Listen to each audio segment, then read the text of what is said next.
Ini kan telah lama menjadi pusat kebudayaan Jawa ya. Banyak para peneliti segala macam itu datang ke Surakarta untuk melihat Jawa dengan ada Keraton Kasunanan, ada Kabupaten Mangkunegaran, kemudian juga ada wayang Wong Slang Triadi Balekambang yang turut menyemarakkan kehidupan tradisi di Surakarta. Itu sudah terjadi sejak lama, mungkin sekitar abad ke-18 atau sekitar tahun 1700-an gitu ya. Nah, kemudian juga terjadi simpul yang kedua, simpul pengetahuan. Itu kami pandang bahwa di Kentingan ini di tahun 1980-an itu ada isi Surakarta, dulu masih Akademi Seni Karawitan Indonesia, kemudian ada UNS dan ada juga Taman Budaya yang berdirinya itu secara bersebelahan dan juga bangun bersama gitu ya, tumbuh bersama gitu. Itu sebagai simpul pengetahuan di mana kemudian bisa bersinergi antara intelektualitas akademisi, seniman dan karya-karya yang digelar di Taman Budaya itu telah banyak menghasilkan para ilmuwan-ilmuwan, juga para seniman-seniman yang hebat, karya-karya yang mendunia gitu ya. Nah, hari ini kemudian kami pandang ternyata kawasan yang tiga simpul itu semakin meluas. Kita kemudian bertetangga dengan teknopark. Tiba-tiba kemudian ada teknopark yang begitu megah.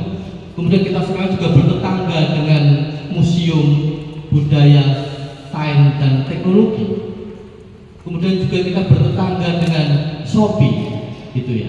Nah, hal-hal seperti itu yang kemudian akan kita coba kolaborasikan bersama sehingga kawasan Kentingan ini kemudian akan menjadi suatu kawasan yang kita sebut sebagai an artistic innovation sanctuary.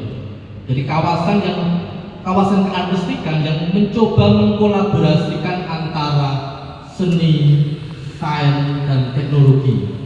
Di mana kemudian kita dari museum yang kemudian sedang dipersiapkan, kita bisa membaca arsip-arsip, kita bisa kemudian membaca arsip dan menjaga arsip untuk menjadi sebuah pengetahuan baru.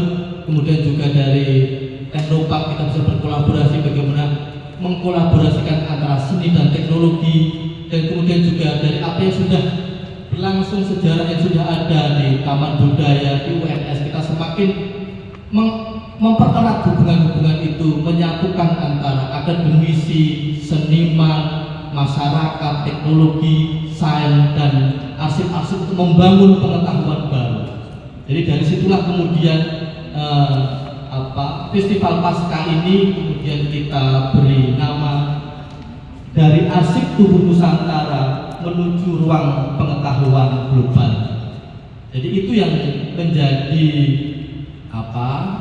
momen penting di pasca penciptaan yang kedua ini, hadirnya suatu kawasan keartistikan kemudian yang akan menjadi laboratorium kreatif, menyatukan antara aspek indrawi, aspek artistik, aspek indrawi, kemudian juga aspek akal sebagai sebuah innovation gitu, kemudian juga sanctuary itu sebagai sebuah kawasan, sebagai sebuah nilai-nilai kemanusiaan, humanisme, sehingga diharapkan kawasan Kentingan ini kemudian nanti akan menjadi suatu laboratorium hidup, laboratorium kreativitas yang menyatukan antara kreativitas yang berbasis pada nilai-nilai kemanusiaan dan atau humanisme. Saya kira itu, terima kasih.